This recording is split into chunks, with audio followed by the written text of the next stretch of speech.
Selamat siang. Video sebelumnya kita bahas tentang Sari Sinyo Palace, di mana kita mengunjungi istana ini dan mencoba berfoto dengan baju gaya Rusia dan gedungnya aulanya seperti ini.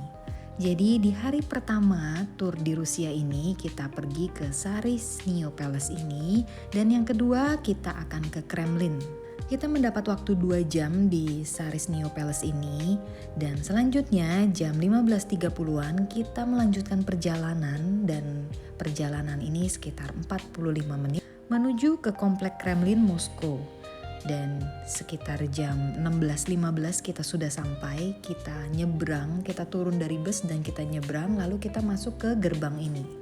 Kremlin Moskow adalah komplek benteng bersejarah di jantung kota Moskow yang berfungsi sebagai kediaman resmi Presiden Rusia dan situs warisan dunia UNESCO terkemuka.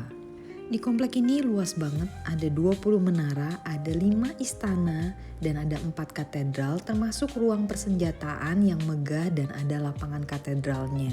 Di ujung jalan ini kita akan melihat alun-alun katedral, ada istana Kremlin, ada lonceng Ivan Agung, sebuah bangunan ikonik. Jadi setelah melewati bangunan yang ini, kita akan melihat istana Kremlin Agung di sebelah kiri, dan ada juga gedung di sebelah kanan ini. Nah, gedung di sebelah kanan ini lagi ada pertunjukan untuk anak-anak. Jadi yang boleh masuk itu cuma anak-anak, kita nggak boleh masuk. Lalu untuk akses, jadi si komplek Kremlin ini terbuka untuk umum, meskipun banyak banget area yang berada di bawah pengawasan keamanan yang ketat. Jadi ada banyak prajurit-prajurit gitu di sebelah kanan kiri dan tersebar di mana-mana. Ini kita sedang berjalan menuju ke lonceng Tsar Kolokol namanya, lonceng terbesar di dunia dengan berat lebih dari 200 ton, diameternya 6,6 meter dan tinggi 6,14 meter. Lonceng ini dibangun pada tahun 1735 atas perintah Permasyuri Anna. Sebelahnya ini adalah menara lonceng Ivan Agung dan pecahan loncengnya di bagian depan seperti ini. Dan ini adalah gereja-gereja bersejarah di dalam komplek Kremlin Moskow berpusat di lapangan katedral. Di pusat lapangan ini berdiri pohon Natal yang megah dan di sekelilingnya terdapat Katedral Dormisi, Katedral Malaikat Agung, dan Katedral Kabar Gembira. Terdapat juga pemakaman di sini. Jadi katedral ini benar-benar pusat sejarah, politik, budaya, dan agama. Dan upacara penobatan setiap penguasa Rusia berlangsung di katedral ini. Setelah kita jalan tadi sampai ujung, kita balik lagi ke jalan utama. Di sebelah kiri ini adalah gedung yang tadi ada pertunjukan anak-anak.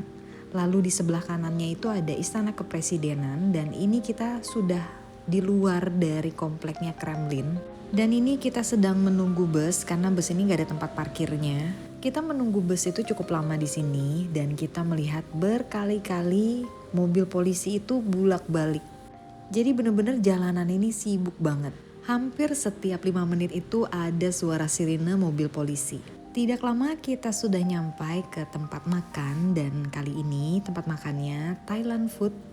Jadi hari pertama itu kita tidak mencoba makanan Rusia, dan nanti di hari berikutnya akan ada makanan Rusianya. Akhirnya kita pulang, dan ini penampakan dari hotelnya.